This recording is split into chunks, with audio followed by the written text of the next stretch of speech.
Yo l'ami, bienvenue sur cette vidéo où je vais te présenter pas mal de petites photos, surtout des vidéos de ma journée que j'ai passée dimanche pour mon anniversaire. J'ai fêté mes 27 ans pour ce 28 mars 2021. Je suis né le 28 mars 1994. Si tu fais bien les calculs, tu verras bien que j'ai bien 27 ans, comme je te le dis sur cette vidéo. Sur cette vidéo, je vais essayer de pas trop parler pour faire mon intro, car il est en ce moment 8h50 et je n'ai toujours pas dormi. Je vais m'occuper à faire ce montage pour que tu puisses voir ma vidéo ce matin, donc je te souhaite un bon réveil matinal en regardant cette superbe vidéo. J'espère qu'elle arrivera ce matin comme je souhaite la poster ce matin. Oui, je dis j'espère qu'elle sera ce matin pour que tu puisses la voir sur ce matin à ton réveil, car en ce moment ma connexion internet elle est pas terrible. Je te mettrai une capture d'écran que j'ai fait avec le PC, comme ça tu verras bien que je n'ai que du 15 mégabits par seconde et ce n'est pas énorme en VDSL 2. Je l'avais demandé, cette VDSL 2, pour pouvoir avoir mes 40 mégabits par seconde. Je l'ai, la VDSL 2, mais je te fais que 15 mégabits. Il y a un gros problème. Et voilà, j'espère que ça va bien se résoudre, ce problème-là d'internet, car pour vous mettre les vidéos, honnêtement, c'est long, c'est trop long. Sur ce, fin de la discussion, puis passons aux présentations de vidéos dès tout de suite. Je te remercie de ton passage. Je te souhaite un excellent visionnage, l'ami. Let's go!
se retrouve l'ami pour finir cette vidéo. Tu as pu voir qu'il y avait des photos et quelques petites vidéos à propos de la fondue creusoise. C'est ce que j'ai mangé avec mon ami Jean-Jean et sa copine. On s'est super bien régalé, c'était délicieux, c'est Jean-Jean qui l'a préparé. Les pommes dauphines, c'est sa copine qui les a fait et franchement c'était délicieux. La fondue creusoise avec 3 fromages qu'il faut faire chauffer dans du lait. Bien sûr, il faut les couper en morceaux comme vous avez vu en photo. Tout est bien détaillé dans ce que j'ai fait comme photo et vidéo. Même si c'est court, c'est bien détaillé. Ensuite, une fois que le fromage il est bien fondu dans le lait, il faut le mettre dans le saladier, le tout. Et dans le saladier, il faut mettre de la farine et mélanger avec la machine. Et après, c'est prêt. Il faut mettre de la farine pour que la fondue, elle soit pas trop liquide et assez compacte. Voilà. Donc après, on a mangé un poulet rôti parce qu'il était déjà cuit. Donc c'est un rôti, si je dis pas de bêtises. Et oui, c'était délicieux. Après, ce que j'ai fait, j'ai remis mes dalles en mousse avec le cadre sur ma terrasse, le contour, pour pouvoir, bien sûr, remettre mon jacuzzi. Il n'est toujours pas réparé, mais pour mon anniversaire, c'est un de mes cadeaux que je veux le réparer. Pouvoir le réparer avec les sous de mon anniversaire. Et ce que j'ai acheté, l'ami, c'est une pompe. La résistance, je l'ai testée, elle n'est pas coupée. Elle aurait été coupée, il n'y aurait pas une tension qui s'afficherait sur mon multimètre entre un coin à un autre. Je mets le moins, le plus là, de la résistance avec mon multimètre. Et s'il n'y a rien qui s'affichait, la résistance, elle serait coupée, donc elle serait défectueuse. Là, ce n'est pas le cas. Il y a une tension qui est sur la résistance. Elle est censée chauffer. Même Jean-Jean, quand il avait mis la main juste devant, il s'était brûlé. Donc la résistance fonctionne très bien. Le problème, les amis, c'est la pompe. Elle, j'ai essayé de l'alimenter avec du 12 volts, transformateur en 12 volts, et elle ne s'allumait pas. Après, c'est 12 volts, 30 volts, mais 30 volts, je pense que c'est le maximum qu'elle peut supporter et j'en ai pas 30 volts. Donc j'ai mis qu'un 12 volts et ça n'a pas fait fonctionner la pompe. C'est qu'elle est défectueuse. Ensuite, la sonde pour la température de l'eau, elle est cassée et ça, une sonde, ça se change tous les 2-3 ans ou je sais plus. J'avais vu des vidéos tuto pour les piscines et du coup les sondes ça se change assez régulièrement. Après j'ai une carte électronique qui permet de gérer soit la pompe, les bulles et puis le chauffage de l'eau. Et sur cette carte électronique, il y avait un composant chimique à remplacer car il était bombé. Mais je te montrerai ça sur une prochaine vidéo, de tout ce que je suis en train de t'expliquer. Mais je tiens à t'informer sur cette vidéo avant de se quitter. Pourquoi j'ai remis mes dalles en mousse justement, que c'est pour mon jacuzzi. Voilà. Et du coup, pour vite fait en finir, sur la carte électronique, le composant je l'ai bien changé. Après, il y a peut-être des diodes à changer. Il y en aurait au moins une car le courant passe de chaque côté. Quand je dis le courant passe de chaque côté, c'est pas bon quand ça fait ça. Le moins, mettons le moins il est ici, le plus c'est là. Si tu mets le plus du multimètre sur le plus de la diode, de la résistance, mais c'est une diode aussi, c'est pareil. Et tu mets le moins du multimètre sur le moins de la résistance, eh bien cela doit fonctionner. Il doit avoir un petit voltage qui passe entre le moins et le plus. Tu me suis? Ok. Si tu inverses la polarité du multimètre sur la résistance, il ne devrait pas avoir un voltage. C'est pour éviter que le courant passe du moins, enfin qu'il revienne au sens inverse. Il doit passer d'un côté, mais il doit pas revenir de l'autre. Ça, c'est une résistance. Et du coup, ça passe des deux côtés. Que tu inverses la polarité du multimètre, ça passe des deux côtés et c'est une résistance en comment dire, il y a plusieurs sortes de résistance. Cette résistance, elle est en pas aluminium ni en carbone. Enfin déjà il n'y en a pas en carbone, c'est aluminium et c'est une résistance un peu grippeuse. Voilà. Donc celle-ci, à mon avis, elle n'est pas bonne. Vu que le courant passe de chaque côté.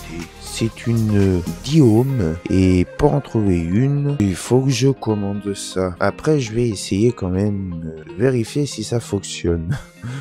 Ça m'évite d'en acheter une. Ça doit pas coûter très cher, mais il faut trouver où acheter. Voilà. Si je pouvais en avoir une de récupération, une 10 ohms, mais c'est compliqué de trouver la bonne qu'il te faut pour remplacer celle qu'il faut. Ouais, très compliqué. Sachant que moi, je regarde par les couleurs sur Internet. Sur Internet, j'écris test de résistance avec les couleurs. Je regarde le site et je coche les couleurs que je vois sur la résistance. Et là, ça m'affiche le voltage, les fréquences et tout. Et le plus important, c'est le voltage. Et les ohms, ou les K, ou les M. Millions de je sais pas quoi, et puis les K de je sais pas. Ouais, je suis pas très doué non plus, mais pour comprendre un petit peu dans ça, je sais qu'il faut dessouder, ça je suis balèze, pour ressouder aussi, et remplacer par la même. Quand tu commandes exactement la bonne, eh bien, je suis balèze pour ça. Par contre, tu me demandes de faire ouais, bah non, on va pas rentrer trop dans les détails parce que ça va être trop long. Sur ce, c'est la fin de cette vidéo. J'espère qu'elle t'a bien plu. Si c'est le cas, bah, soutiens-moi avec ceci, s'il te plaît. Le petit pouce de l'amour, ça fait plaisir. Et puis, continue à t'abonner sans oublier la cloche des notifications. C'est super important pour que tu puisses recevoir toutes mes prochaines vidéos. Je te remercie, l'ami. Je te souhaite une agréable journée. Et sur ce, je te dis à très bientôt pour de nouvelles vidéos. Ciao.